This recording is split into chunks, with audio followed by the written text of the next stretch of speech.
I grew up on a farm, and age 14, I actually wanted to be a winemaker. I was actually a school teacher, sort of an accidental tourist. Originally, my passion for wine really came from my family. I come from a long line of farmers.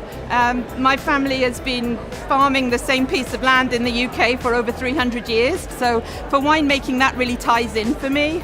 Myself and my sister both grew up in wine country before we even knew that each other existed. And once we met, we knew that we were destined to work together in wine.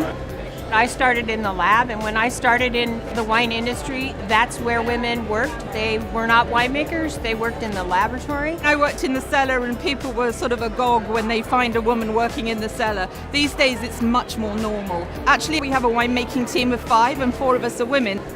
We've worked really hard to not only kind of carve our own path in the business, but also to bring on women and as well people of color into the industry who haven't been well represented. Only 10% of winemakers that are head winemakers are women.